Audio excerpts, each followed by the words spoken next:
about to have a visitor. Oh, interesting type. And most unusual, I'd say.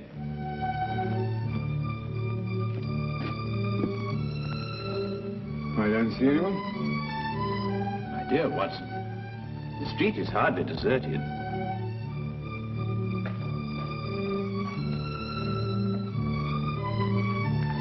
No, I don't mean that. I see one or two people, of course, but nobody appears to be interested in this flat.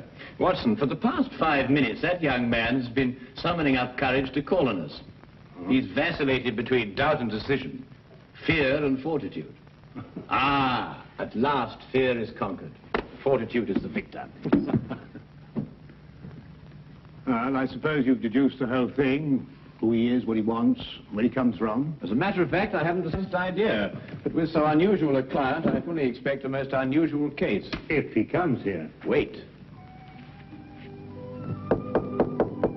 Ah, the first step.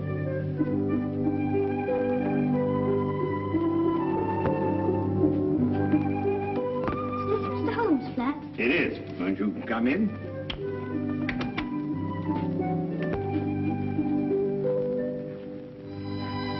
Hello? Are you Mr. Sherlock Holmes? Yes, and that is Dr. Watson. How'd you do? Anything the matter? No. It's just that... Yes? Well, I thought you'd be much stronger looking. Oh, well, I'm really quite strong, you know. I can tear dictionaries in half. Can you really? Yes, of course, and I'd show you if I had a dictionary handy. Well, what I've come to see you about will take brains. Well, I think Mr. Holmes has an ample supply of those. Now, wouldn't you like to sit down? Oh, thank you. Hello there, my boy. Cup of tea? No, thank you, sir. I'd like to get right down to business. Oh, good. Well, my name is Andrew Fenwick. I'm 11 years old, and I live at number 17 Dudley Court, Upper Spimment Street. Splendid. Now, what appears to be your difficulty? Mr. Holmes, my father has disappeared. Disappeared? Yes, sir. His name is Herbert Fenwick. He's a bookkeeper at Rondale Industries. He's tall and wears glasses. Will you find him for me? I'll do my best, Andrew, but first you'd better tell me the whole story and anything else that may matter. Well, sir, Dad's always been the happiest and most wonderful person in the world. Each night he'd come home and joke and tell funny stories. And every Sunday we'd take bicycle trips or fly our kites or something like that. You might see he was a pal of mine instead of just a father. I understand. Go on. Well, sir, starting a few months ago, Dad began to act in a very peculiar manner. You mean he stopped being your pal? It was more than that, Mr. Holmes. Dad began to leave the house for days at a time. He wouldn't tell Mum and me where he was going or when he'd come back. Just acted mysterious and was as jumpy as a cat. When was the last time you saw your father? Over 3 weeks ago. That's why I'm so worried. Usually he'd be gone for a day or two. Mr. Holmes, I'll give odds he's in some sort of trouble. And I bet Jack Driscoll is behind it all. Jack Driscoll? Yes, sir. Just before Dad left, the last time, he told Mum and me what to say in case this Jack Driscoll came round the house looking for him. We were to say that Dad had gone to Scotland to visit his brother. And that's got me worried too. Why? Because Dad hasn't got a brother. Have you ever seen this Mr. Driscoll? No, sir, I haven't. I don't know a thing about him, but I don't like him. Why hasn't your mother been to the police about this? I suppose that's because Dad told her not to do a thing about it. Not that no matter what seemed to happen, she was just to wait and have faith. But it's over 3 weeks ago. I just couldn't wait any longer. Then your mother doesn't know you're here? Oh, no. If I told her, she'd try to tartan me off for sure. Besides, she's been quite ill, and I wouldn't want to upset her. Your mother hasn't been well? No, sir. The doctor said she had pleurisy or something like that. She's been very sick. I really wouldn't want her to know I've come here. Your visit will be held in the strictest confidence. Thank you, sir. And you will take the case? I'll look into it immediately.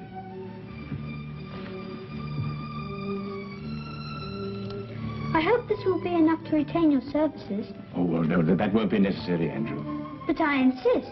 It's £2 6 shillings. It's all my own money, and I saved every bit of it. Now, I think you'd better hold on to it. Perhaps you can do me a good turn someday. No, sir. A business deal is a business deal. Pay on the line and no welching on dips, I always say. Very well, Andrew. It's a deal. But £2 6 shillings is far too much. I'll settle for £1. Really? £1 enough? Quite enough, Andrew. Thank you. Thank you, sir. I'll let you know as soon as I hear anything, Andrew. Goodbye, my boy. Bye, sir. Well, Watson, we'll find that boy's father if you have to search every gambling den in England. Gambling den? Yes, didn't you notice his clothing? Well, I suppose so. Nothing extraordinary there. On the contrary. The shoes were most expensive, but the coat was threadbare. The trousers came from the best haberdashery, and the cap was ancient, attesting to the father's streaks of good luck and bad luck. Yes, but that's not sufficient evidence to label Fenwick a gambler. Quite right, but there were other indications. Young Andrew's speech, if you may recall, was sprinkled with the peculiar jargon of the gambler. Such terms as touted off, I'll give you odds, and welching on a debt. The boy obviously learned from his father. I see. Further, I'd say the man's mysterious trips were to various sporting events held outside of London. Horse races, dog races, and so on. Yes, Holmes, but why should an apparently contented man like Fenwick suddenly turn to gambling? Well, my guess is that the mother's serious illness created a heavy drain on Mr. Fenwick's slender financial resources. He probably hoped for the gambler's classic killing. Well, Holmes, you've certainly answered everything. I'm afraid not, Watson. 2 questions yet remain unanswered. Where is Mr. Herbert Fenwick? And who is the shadowy Mr. Jack Driscoll? Where to, Holmes? To Inspector Lestrade's office. In this particular case, he may be just the chap to help us. Now, that's what a gambler would call a long shot.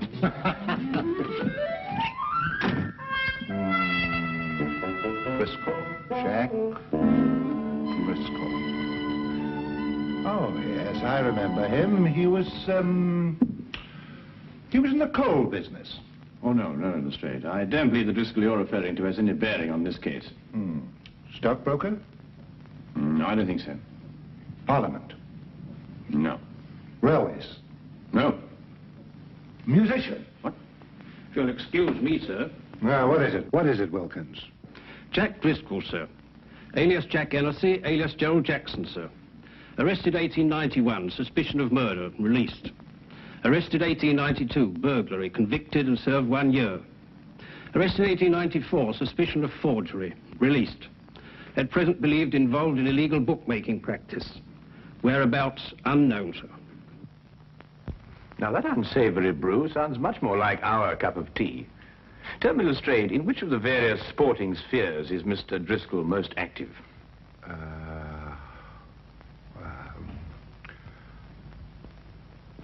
Rumour has it that Mr. Driscoll is concentrating his efforts on prize fight matches, sir. Well, thank you very much for your assistance, Inspector.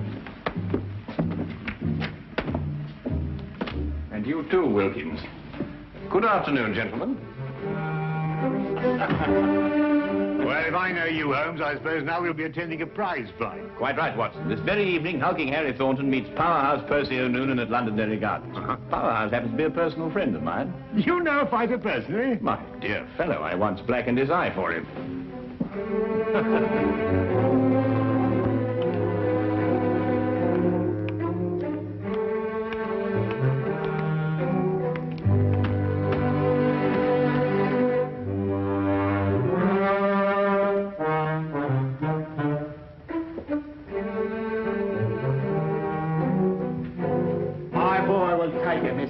Because he thinks.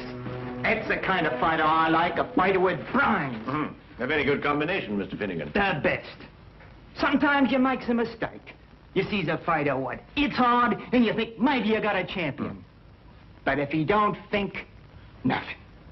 You understand? Oh, yes, perfectly. Tell me, Mr. Finnegan, have you got... Excuse me. It's time Percy got started now. You can take him up now.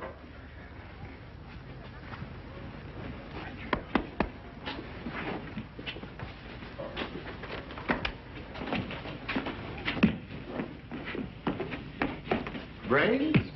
Oh, no, Watson, just a comparative judgment, you know. Well, I'll have to say goodbye to you now, Mr. Holmes, but thanks for dropping in. Not at all. Your boy was highly recommended to me. Who told you about him? Herbert Fenwick? Who? Herbert Fenwick. Herbert Fenwick? You know him? Of course. I was just saying that. Excuse me, Mr. Holmes, I've got to be going now. Curious reaction. Perhaps not so curious, Watson. The proper use of that name may open several tightly barred doors. Proper use? What do you mean, Holmes? Well, if I'm correct, you'll soon see for yourself. Just let's continue to drop the name. Watch your chin.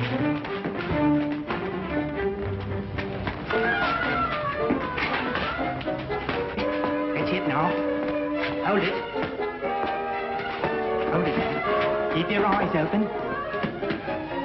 Right.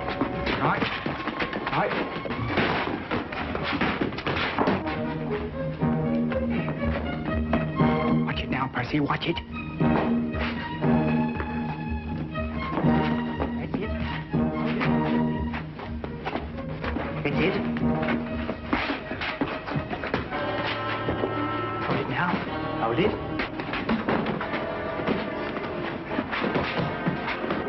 That's right. Keep your eyes open. Keep your eyes open. Now! I tell you to keep your eyes open. Get up!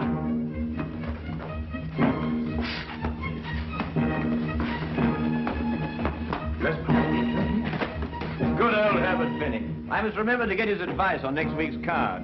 You know, it's a pity poor old Bert Penny couldn't come with us this evening. Yes. Do you know what old Herbert Fenwick told me this morning? No, what did Herbert Penny tell you this morning? You hear that? You know, Watson, it's not every day you can meet a man who'll give you insight. Sounds like just what Driscoll's been looking for. I told you that they committed. You remember I said... What are you waiting for? That we met a chap like... Don't like taking them either.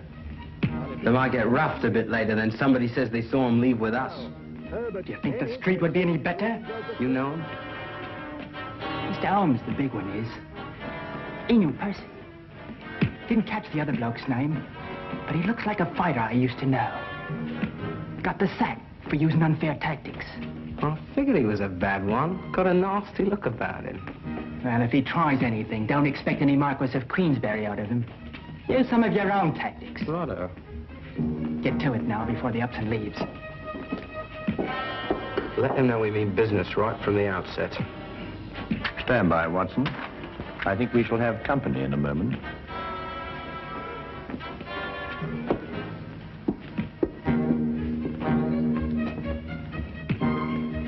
I beg your pardon? Herbert Fenwick a friend of yours? Yes, but I don't see why. You come with us. Certainly not. Who are you? It will be much easier on you if you don't make a fuss. Where are we going? To see a gentleman who would like to talk to you about Mr. Fenwick.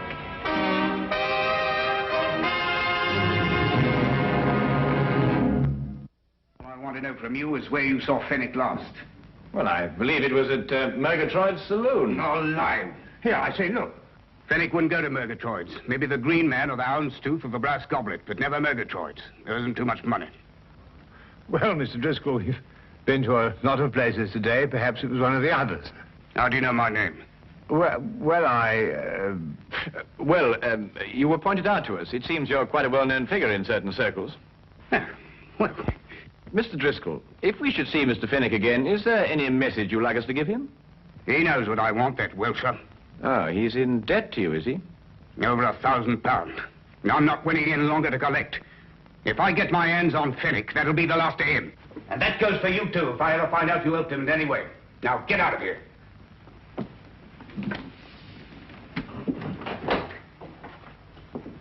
Good evening, gentlemen.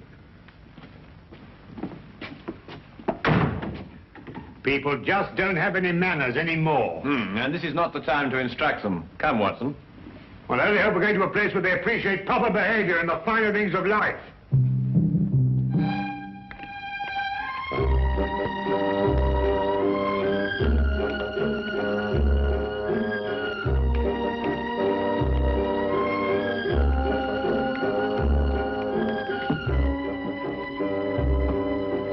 sorry, Governor. Not at all, sir. Not at all. Oh, really, Holmes, we've been to the Coach and Horses, the Green Man, the King's Head. We've interviewed dozens of disreputable characters. Must we go through all this process again? I'm afraid so, Watson. It's the only place that we can obtain some further information as to Fenwick's whereabouts. No. Oh, barman. Yes, sir? 2 pints of mild and bitter, please. Oh, and some information. Mild and bitter's cheap, sir. But not the information, eh? Oh, no, sir.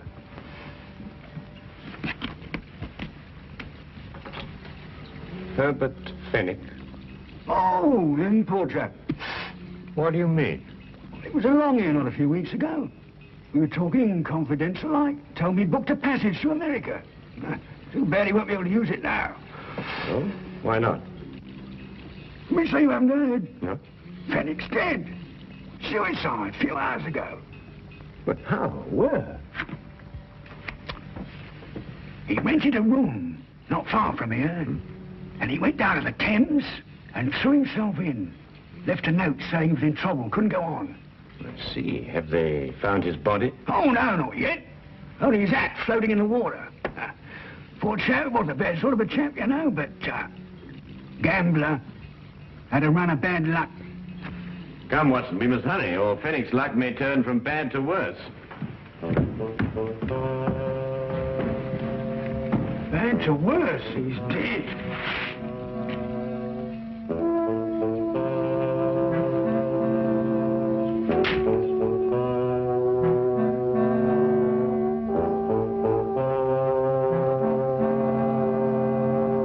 Well, there you are, Holmes. What more do you want? The body. Oh, we'll soon find that. There's no doubt about that. The river patrol's dragging the Thames already. I assure you, Inspector, Herbert Fenwick is still alive. Then why should he write a suicide note? Surely the question is, why should Fenwick write a suicide note in such explicit detail? Listen, this is a terrible thing to do, but I have made up my mind. It is the only way to end my difficulties. Today at 6 p.m., I'm going to the Thames. I will jump from the Hertford Bridge. Forgive me, but have faith. Signed, Herbert L. Fenwick. No, Holmes, I can't follow that line of reasoning. Then perhaps this may convince you. Take a look at that hatband with Fenwick's name on it. You'll notice that it's absolutely brand new. Whereas the hat, of course, is unmistakably old. You mean then, Holmes, that Fenwick here had his name put into his band in the last 2 or 3 days? Exactly. Merely a ruse to make people believe that he committed suicide. Yes, but why should a man say he's dead if he isn't? Well, to avoid his muscular creditors, for one thing. If they believed the reports of his death, they'd have no choice but to write him off as a total loss. Yes, but if he's still alive, somebody's bound to see him sooner or later. Not if he's made plans to go to America. All right, then. I'll have an alarm sent out to all the ships in port. I'm afraid, Lestrade, that'll be too late. Now, what do you mean? Because he has no money. He needs it badly, and he needs it quickly. And there's only one way in which he can cover both his needs. What way is that, Holmes? Robbery. What, do you think he'd take the chance? Of course he would. Fenwick's desperate. And in any case, there's very little chance when one considers that no one would suspect a dead man of committing the crime. Now, Holmes, what am I supposed to do? Warn everybody in London that a robbery's going to take place? Oh, I wouldn't go as far as that, Lestrade. I judge that Fenwick will strike at one of 3 places. The Wagon and Horses, the Green Man, or the King's Head. I say, Holmes, how can you narrow it down to that? Because Fenwick can feel certain that everyone in those places has heard the news of his death. Therefore, no suspicion could be directed at him. I don't know why I let you talk me into these things. Then you'll assign men to cover the Wagon and Horses and the Green Man? Yes, yes. Good, but there isn't much time. You'll have to get on with it immediately. All right. You know, sometimes you're worse than the commissioner.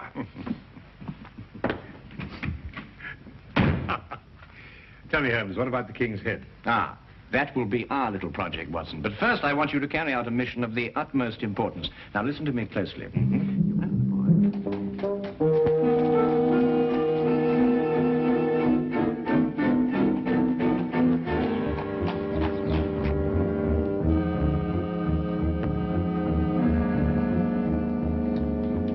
Yes, I've seen them come and go. big and small, happy and sad. And I tends to my business and keeps my hands clean. Ah, well, that's a splendid philosophy. Yeah? It's getting near closing time. Oh, yes, sir. So it is. Put your hands up. I'll take that if you don't mind. I'm sure he does, but then he has very little choice, has he? You, get over there. Go on, hurry up. You two. Go on. Oh, I'm sorry, Holmes. We had a bit of difficulty in... Oh, no. I've got him, Fenwick. What? Brilliant job, Fenwick. Absolutely brilliant. Dad! Now, what's the game? Let me go. Go on, sit down, you villain. Here, give me the gun. Come on. Now, not a word out of you. But no, Not a word. Dad, is it really you? Of course it is, Andrew. Your father has been working on a special assignment for the Secret Service. Haven't you? Oh, Andy, my Andy. Now, you don't need to say anything, Mr. Fenwick. Your behavior is a model of a hero. Oh, take this man away. No, you listen to me. We'll have plenty of time for listening to you later. Well, who is he? What's he done? Who is he? Why, he's a spy working for a foreign government. Spy? Yeah. Foreign government? And these, Lestrade, are the secret documents he was stealing from our Navy. Hey, that's my account book. A likely story, indeed. Yeah, let me see them. No, you certainly can't see them. They're even too secret for you. In a half minute, Governor, there's been a mistake here somewhere. I'm just, Wilkins, do as Lestrade orders. Take this man away. Yes, Mr. Holmes. I'll be standing up behind the bar all day. Yeah, All come right, on, you. wait a Come on, minute, you. let me say something. This is a crime. You see, Andrew, your father has been working on a most dangerous case. During the secret investigations, quite naturally, he couldn't tell you anything about his activities. However, I think that he can now remove his disguise. Yes, of course. Gosh, Dad, Mum and me were so worried. Your father is really to be congratulated, Andrew. You see, the Foreign Office chose him specially for this very important task because no one in the underworld would have suspected him of being connected with the law. Mr. Holmes, I don't quite know how to thank you. Well, Fenwick, now the job is done. Of course, you'll have to return to your old job and take up the strings of your old life again. But if I know you, you'll work hard, meet all your obligations, and carry on like the splendid citizen you are. That's just what I'm going to do. I'll never leave my family again. Then good night, Mr. Fenwick. And good luck. Come on, Andy. Let's go home. Oh, Andrew, I've just remembered something. Here's your pound bag. Golly. Come on, sir. Stray, I just had a sudden thought. I think perhaps you'd better release that bartender. He must be getting rather upset by now. Holmes, either you've gone insane or I have. No more insane than usual. After all, everyone is entitled to make a mistake. Scotland Yard does sometimes, you know. I'm at least entitled to one. Good night, Inspector.